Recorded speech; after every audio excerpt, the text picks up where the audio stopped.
Hola viajeros, somos Antonio, Divina y Pancho de la Tartaneta Viajera. De nuevo estamos con vosotros en una nueva ruta, en la que veremos los pueblos más bonitos de Soria, os enseñaremos lo que hemos visitado, y donde pernoctamos. También disfrutaremos de la quinta quedada de viajeros enamorados de Noruega. En Almazán, un pueblo amigo de las autocaravanas, ¿nos acompañáis?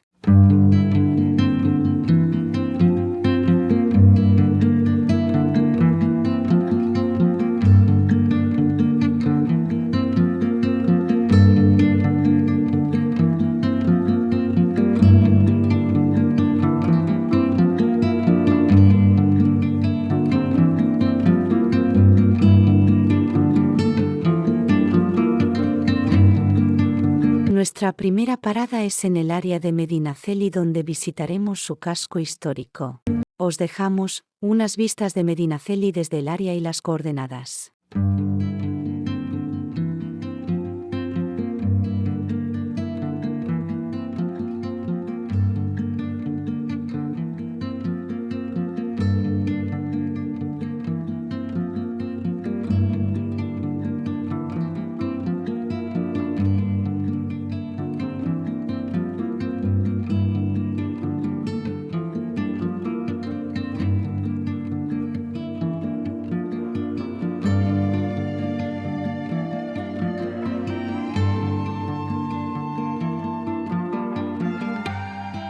Entre sus muchos atractivos, visitaremos el arco romano, de los siglos II y III, el único de 3 arcadas que se conserva en España, la Colegiata, de estilo gótico tardío, construida en el siglo XVI sobre la iglesia románica de Santa María la Mayor y en cuyo interior destacan la cripta románica, la talla de Cristo de Medinaceli del siglo XVI y el órgano del siglo XVIII, y el convento de Santa Isabel, fundado en 1528 por las monjas clarisas.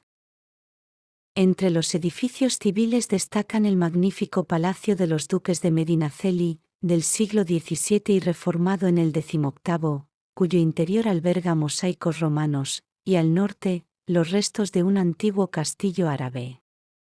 Aunque se ignora el lugar, se dice que en estas tierras está enterrado Almanzor.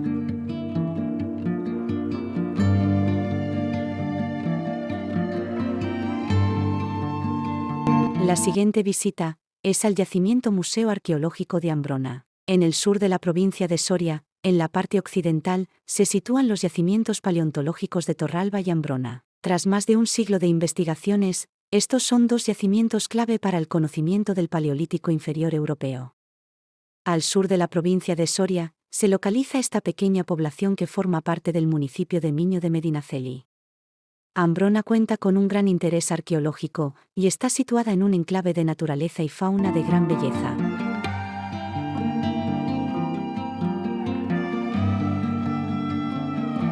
Siguiendo nuestra ruta a 10 kilómetros de Medinaceli nos encontramos con Miño de Medinaceli, donde se reconocen los restos de una atalaya musulmana y vestigios celtíberos en las peñas que protegen el caserío. Una de las curiosidades es la iglesia de San Miguel. Fuera de lo común, no os vais a encontrar una planta basilical, ni de cruz latina típicas, sino que es como un agregado. La puerta no está a los pies, sino en un lateral lejos del altar y el campanario está justo al fondo, al final de la cabecera.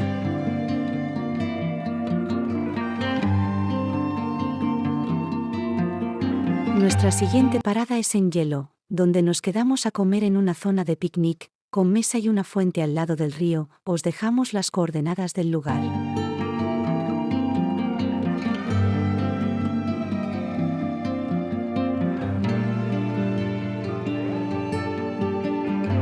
La imagen más característica de Hielo son los palomares, fabricados en barro y piedra en el siglo XIX.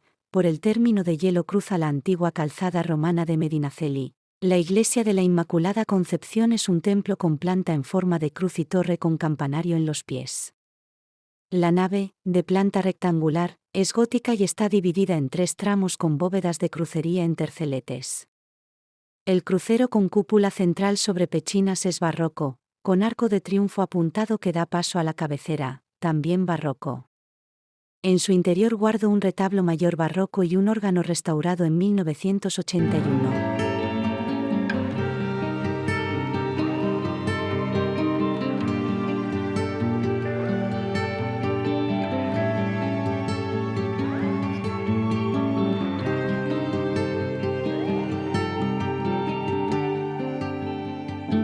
Seguimos la ruta y llegamos a Romanillos de Medinaceli, que es una pequeña población del Ducado de Medinaceli. Os dejamos las coordenadas de donde aparcamos, pues entrar en el pueblo es complicado con la autocaravana. Su huella identificativa es sin duda el Vía Crucis pétreo. Consta de sencillas cruces labradas en piedra de estilo renacentista con algún elemento barroco y se extienden a lo largo del pueblo, para terminar en la ermita de la Virgen de la Soledad. Las tres más espectaculares son las correspondientes a la 11ª estación con fustes de trazo helicoidal. Romanillos tiene un bello patrimonio histórico y ejemplo de ello es la iglesia de San Miguel. Se construyó en los siglos XII-XIII. Conserva la portada románica sobre la que aparece un crismón, que junto con el de Alpanseque es uno de los escasos ejemplos de crismón en la provincia. Paseando por sus calles encontraremos un conjunto de tumbas altomedievales en los alrededores de la iglesia. Destaca también la ermita de la Virgen de la Soledad, la del Santo Cristo, la Fuente Vieja y el Museo Etnológico.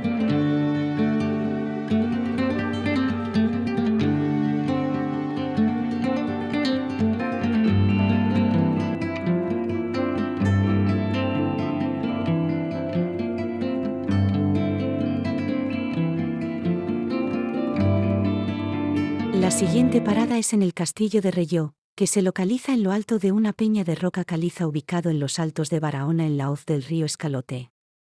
Preciosa villa medieval amurallada cuya puerta y sus calles estrechas y empedradas compuestas por edificios señoriales, te transportan a otro tiempo pasado. Vale la pena perderse por sus calles, contemplar su castillo, y la muralla que rodea y protege a la villa.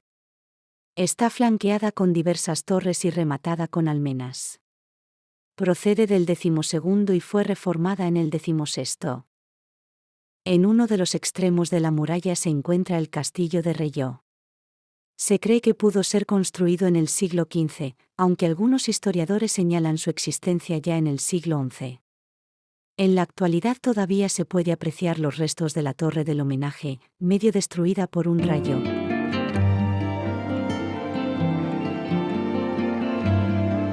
Vemos también la iglesia de San Andrés, de estilo gótico renacentista.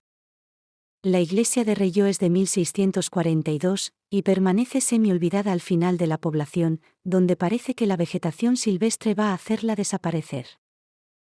No es monumental, es de planta de cruz latina, con nave única y cúpula sobre el crucero, construida durante el período barroco.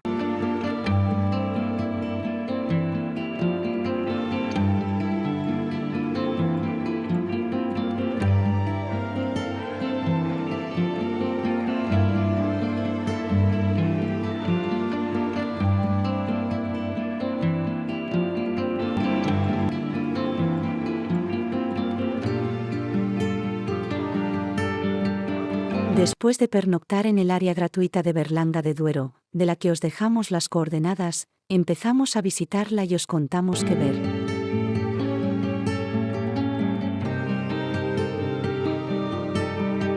Al acercarnos a Berlanga de Duero, lo primero que visualizamos es su imponente castillo, situado en lo alto de un cerro rodeado por unas impresionantes murallas. Se trata de un complejo edificio formado por dos recintos fortificados de diferentes etapas históricas y constructivas, uno de época medieval y el otro de época renacentista. El origen del castillo medieval de Berlanga no está claro, pero las últimas excavaciones arqueológicas nos permiten situarlo en torno del siglo XI, como una fortaleza islámica de la que apenas quedan restos visibles.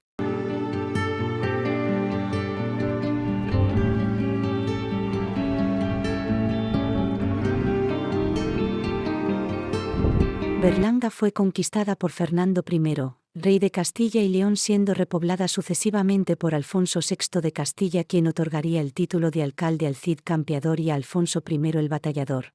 A finales del siglo XIV, la villa pasó a ser un señorito vinculado a la familia de los Tobar. Durante el siglo XVI vivió su etapa de mayor esplendor. En 1059 Fernando I de Castilla, en una rápida campaña militar en el Alto Duero, consiguió tomar Berlanga, lo que propició que se llevaran a cabo las primeras obras para la reparación y reforma del castillo.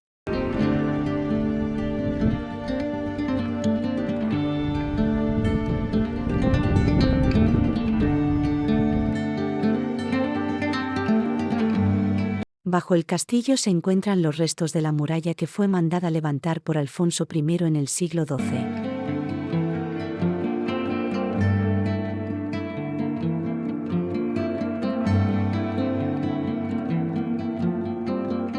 La Puerta de Aguilera, construida en el siglo XIV y rematada en el siglo XVI, desemboca en la Plaza Mayor atravesando una calle estrecha. La plaza es uno de los mejores ejemplos de plaza castellana, se encuentra cerrada y porticada con pilares de madera sobre base de piedra.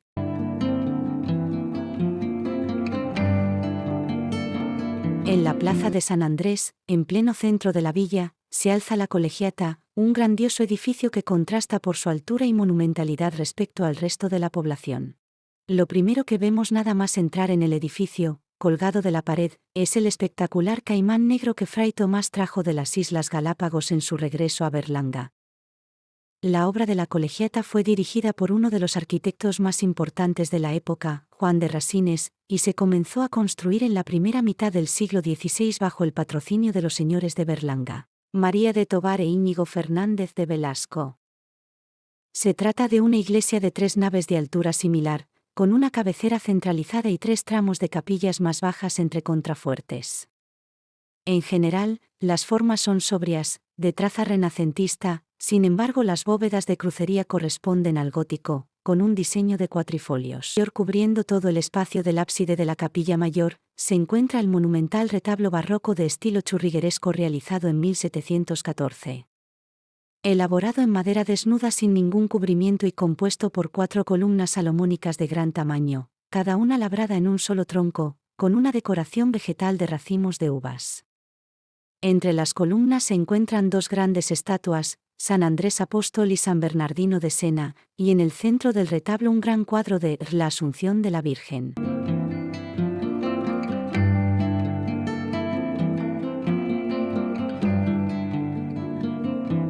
Seguimos la visita y vemos el palacio y los jardines renacentistas, el convento de las Madres Concepcionistas, la ermita de Paredes Albás y el Hospital de San Antonio. Del palacio renacentista de los marqueses de Berlanga apenas se conserva la fachada. Este palacio renacentista se componía de 2 torres, amplia fachada, patio central de columnas y jardines estructurados en 5 alturas. En la plaza del mercado, situada en la parte delantera del palacio, hay una escultura del vecino más ilustre, Fray Tomás de Berlanga. Otro de los lugares interesantes que alberga Berlanga es la Aljama, antiguo barrio judío considerado uno de los más importantes de la provincia. Destaca el entramado medieval de sus calles. A la salida de Berlanga se encuentra la ermita de la Virgen de la Soledad, se caracteriza por su planta cuadrada y sus reducidas dimensiones. La construcción corresponde a la primera mitad del siglo XVI. Os dejamos las coordenadas del aparcamiento de la próxima parada. La ermita de San Baudelio, de nave única y cabecera rectangular, fue construida a finales del siglo XI. En su exterior, presenta una estructura muy sencilla, donde solo destaca la puerta de entrada, de doble arco de herradura. El centro de la nave está presidido por una gran columna de la que arrancan 8 arcos de herradura que sujetan la bóveda, como si fueran las ramas de una palmera. En cuanto a los pies de la nave, se dividen en 2 plantas. La inferior alberga una columnata de arcos de herradura y desde allí se puede acceder a una cueva eremítica que posiblemente diese origen al templo. En la superior se dispone la tribuna, donde destaca una pequeña capilla. Las pinturas murales que decoran el interior son uno de los conjuntos artísticos más valiosos de toda España, y lo que le ha valido el sobrenombre de la Capilla Sistina Mozárabe. Por ejemplo, el ábside acoge la figura del Cordero, el Pantocrátor y otras escenas religiosas. En la zona superior del cuerpo central se representan escenas del ciclo de la Natividad, los frisos centrales desarrollan temas de la vida pública de Jesús y de su pasión, y la parte inferior está ocupada por escenas profanas y de cacería, con claro simbolismo religioso. Según las investigaciones más recientes, toda la decoración data del siglo XII y se atribuye a un mismo taller de pintores con influencias islámicas o mozárabes. En el exterior de la ermita, encontramos una necrópolis rupestre con más de una veintena de tumbas antropomorfas, fechadas entre los siglos XI y XII. Llegamos a Caracena y aparcamos a la entrada del pueblo, os dejamos las coordenadas. Llegar a Caracena es viajar al pasado, una villa medieval a la que se accede, desde San Esteban de Gormaz o el Burgo de Osma, por una única carretera que muere en esta localidad apartada del resto del mundo. Se localiza en las estribaciones de la Sierra de Pela y Picos de Grado, en un macizo calcáreo, a 1086 metros sobre el nivel del mar, enmarcado por 3 cañones: el Barranco de las Gargantas, el Barranco de los Pilones y el Cañón del Caracena. En el centro de la Plaza Mayor se encuentra el imponente rollo o picota de Caracena, de estilo barroco. Como símbolo del poder jurídico, a modo de columna de castigo donde se exponía a los malhechores a la vergüenza pública. En la calle que sube hacia la iglesia de San Pedro se pueden observar la antigua cárcel, de aspecto austero pero formidable, y las ruinas del hospital, del que tan solo se conserva una hermosa ventana plateresca y 2 de sus muros, a punto de caer.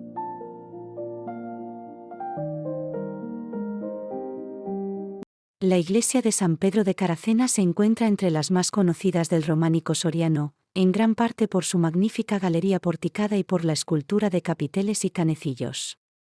Situada en la zona más elevada del conjunto histórico, Camino del Castillo, su estructura ha sufrido importantes reconstrucciones a lo largo de la historia, llegando casi a desaparecer su estilo románico original. Afortunadamente, estas obras mantuvieron intactas la galería porticada adosada al sur, S12, y la cabecera con sus canecillos.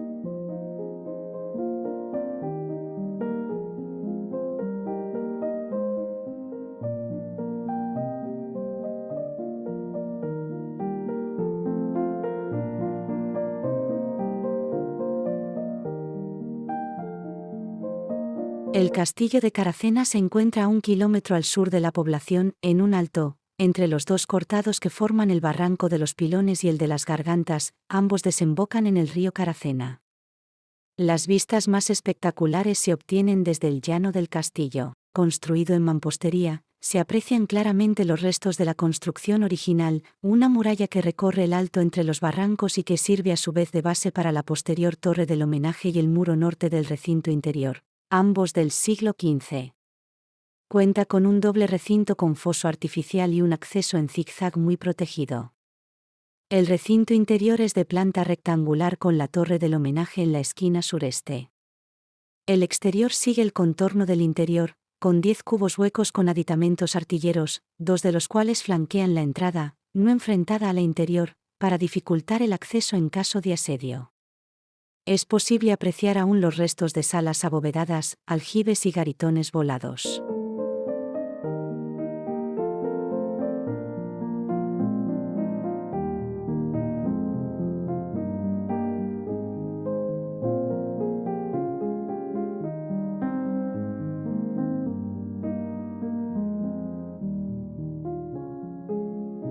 El conjunto histórico de Caracena conserva de su época medieval 2 iglesias románicas, la de Santa María de la Asunción y de San Pedro Apóstol.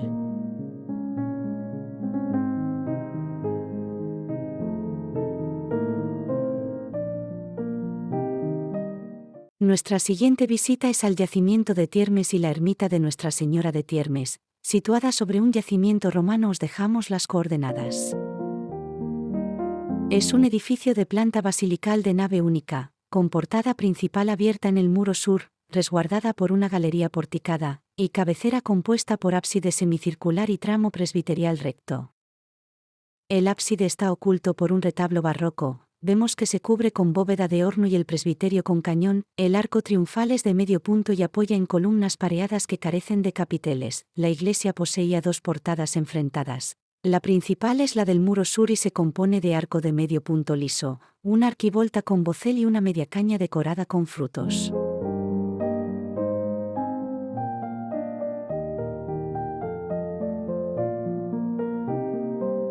Tiermes es una ciudad celtíbera que no fue sometida por el ejército romano hasta el año 98, en el que el cónsul Tito Didio, tras su victoria, obligó a bajar a la población de la ciudad al llano, abandonando la acrópolis que coronaba el cerro.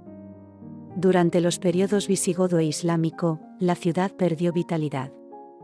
Será con la reconquista cristiana cuando volverá a tenerse noticia de Tiermes, época en la que se construyó una iglesia y un monasterio dedicado a Santa María de Tiermes.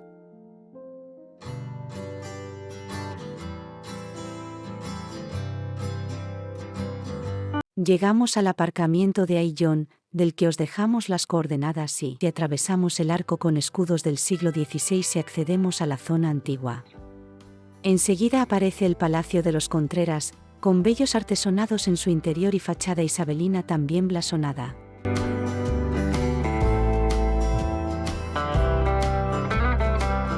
Siguiendo la calle adelante llegamos a la Plaza Mayor, de estructura irregular y con grandes soportales de piedra, donde se levanta el ayuntamiento, que data del siglo XVI, y la iglesia románica de San Miguel, que llama la atención por su espadaña y sus rosetones.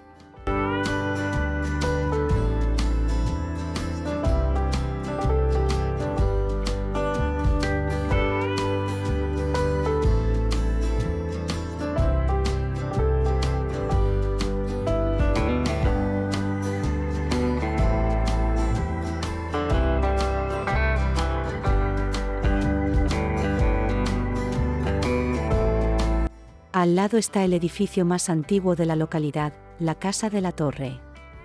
Saliendo de la Plaza Mayor vemos otras casas señoriales, como el Palacio del Obispo Velosillo o la Casa del Águila.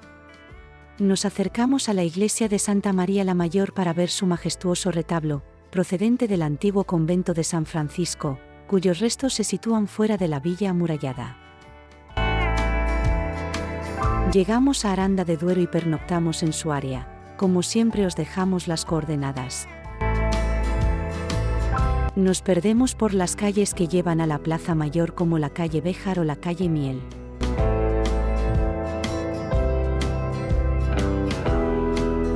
La iglesia de Santa María la Real es la joya de la corona de Aranda de Duero con su imponente portada de estilo gótico isabelino. La iglesia fue construida entre el siglo XV y el siglo XVI sobre una antigua construcción románica, de la que solo se conserva la torre en la actualidad. Está considerada una de las mejores muestras del gótico flamígero en España. La fachada exterior es espectacular con sus numerosos detalles, merece la pena acceder también al interior para maravillarse con su arquitectura. Dispone de 4 naves. Algo bastante inusual en las iglesias y que además provoca una falsa sensación de que el interior de la iglesia es cuadrado.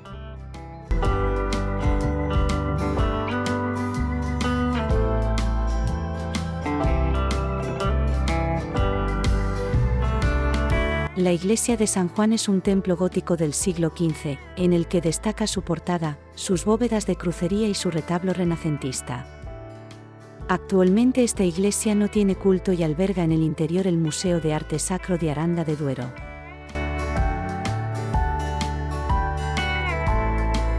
Seguimos nuestro paseo hasta el puente románico de las Tenerías, que está justo al lado de la iglesia de San Juan.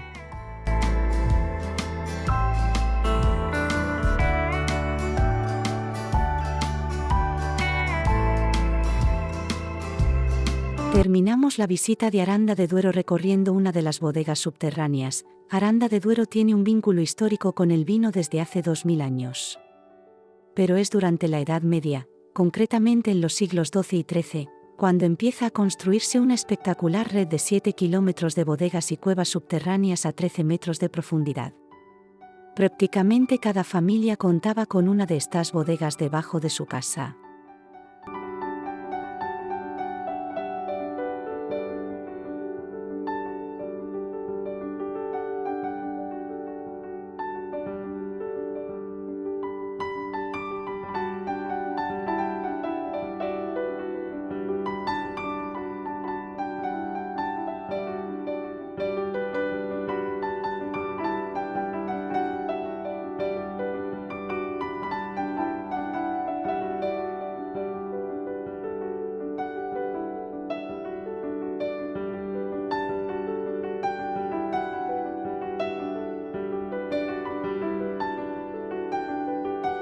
Poder visitar su bodega histórica del siglo XV es toda una experiencia, compuesta por una serie de galerías subterráneas a 12 metros de profundidad, en el mismo casco antiguo de Aranda de Duero y bajo el restaurante.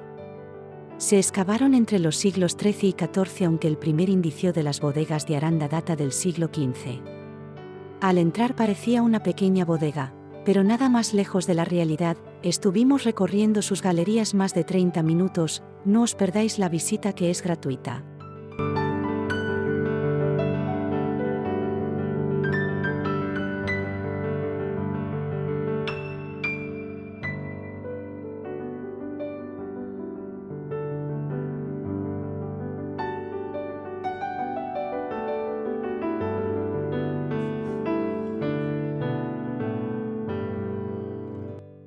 Nuestra siguiente parada es en el área gratuita para autocaravanas de Gormaz.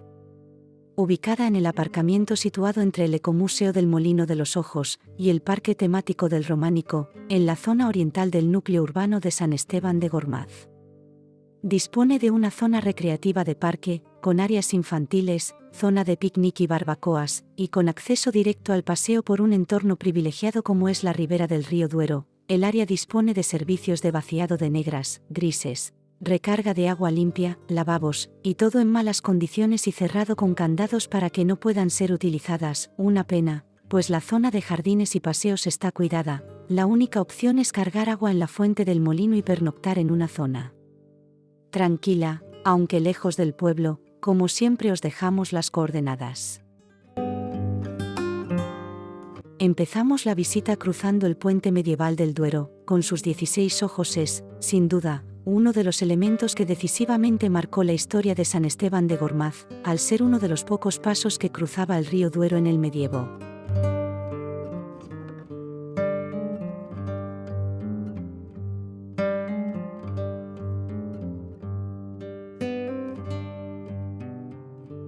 La puerta de Castilla o Arco de la Villa nos lleva a la Plaza Mayor, que tiene forma cuadrada y la integran un conjunto de edificaciones porticadas. En la fachada occidental, vemos el edificio del ayuntamiento. La calle Mayor es el verdadero eje que articula todo el conjunto histórico-artístico. Atraviesa lateralmente la Plaza Mayor y continúa con las galerías porticadas en dirección oeste. A lo largo de la calle, se reconocen las casas más ilustres de la villa, con edificios blasonados con escudos pertenecientes a familias nobles. La antigua iglesia anexionada al convento franciscano es ahora parroquia, adquirida por el obispado de Osma-Soria. Tras su restauración se inaugura el 7 de junio de 1900. Pero no es hasta 1986 cuando todavía la iglesia de San Francisco se convierte en parroquial y cambia su advocación a la de San Esteban protomártir.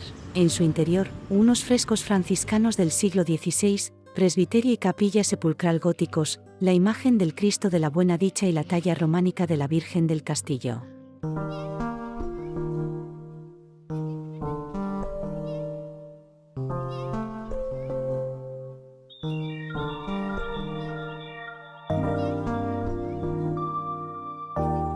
San Miguel es la iglesia más antigua, conservada, del románico soriano y uno de los monumentos de mayor participación musulmana.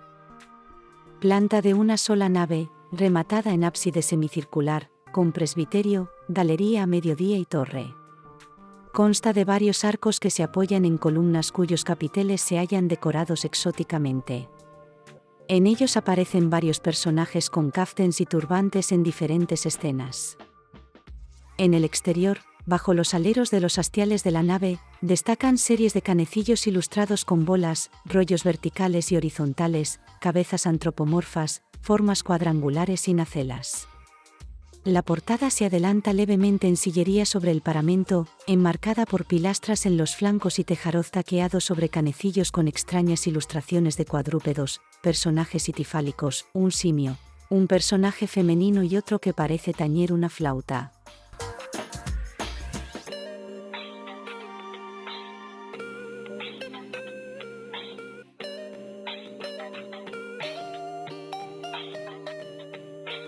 San Esteban de Gormaz es una de las 5 fortalezas de primer orden que, junto con otras de menor entidad y las atalayas, formaban la frontera musulmana de vigilancia y defensa contra los cristianos en la denominada Extremadura castellana.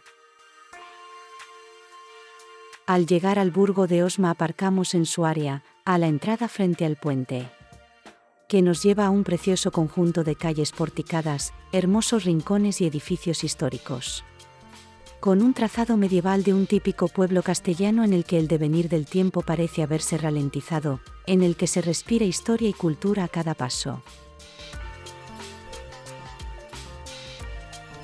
Puerta de San Miguel.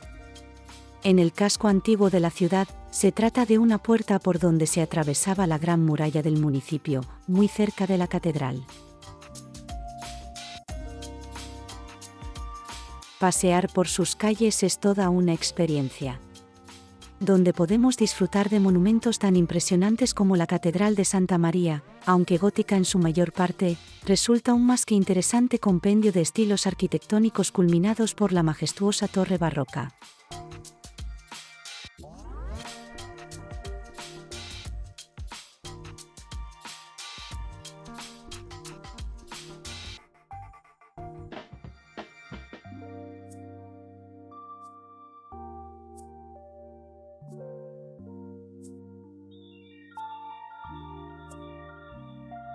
Barroco es también el Hospital de San Agustín en la Plaza Mayor y renacentista, la antigua Universidad de Santa Catalina. El hospicio, el seminario, el palacio episcopal y el ayuntamiento.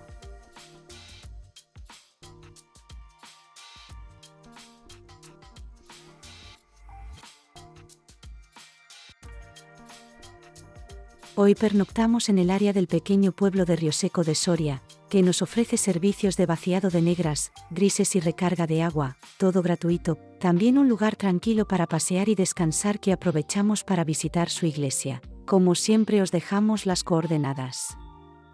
Del primitivo edificio románico de la iglesia de San Juan Bautista únicamente se han conservado la portada y el ábside, que pueden fecharse a finales del siglo XII, mientras que el resto fue reformado en época posterior. La portada protegida por un pórtico moderno.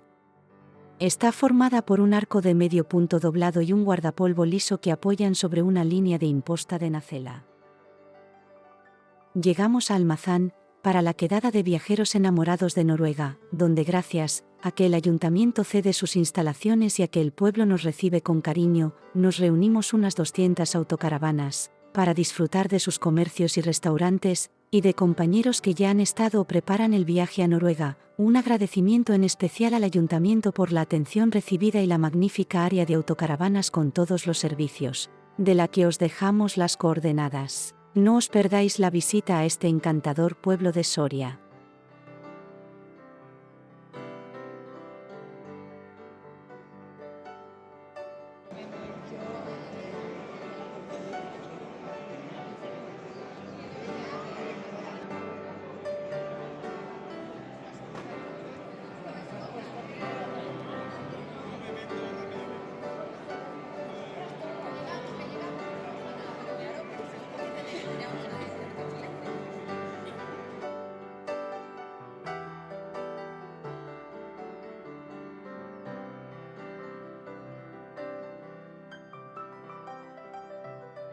La villa de Almazán, situada a 32 kilómetros de Soria, se encuentra en un paraje de colinas repleto de restos históricos que recuerdan el importante papel que jugó la villa en época medieval.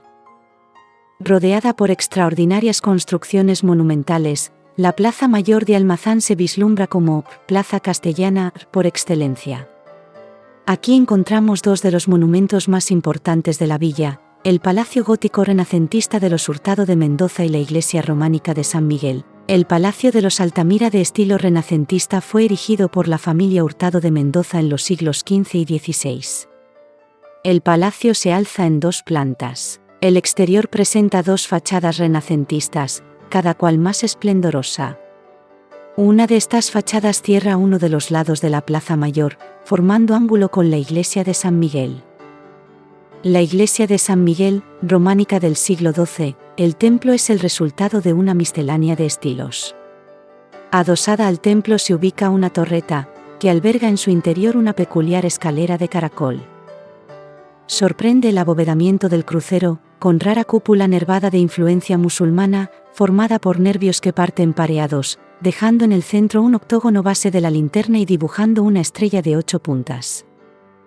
Un paseo por las calles de la villa o sus alrededores nos depara la contemplación de su antigua muralla.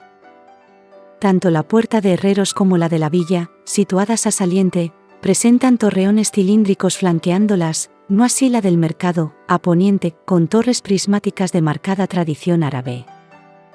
La ermita, toda construida en piedra de excelente cantería, Presenta planta octogonal similar a otras de traza románica. La iglesia de Nuestra Señora del Campanario en la parte más alta de la villa. El convento de la Merced, declarado Monumento Nacional, conserva fachada barroca con puerta adintelada.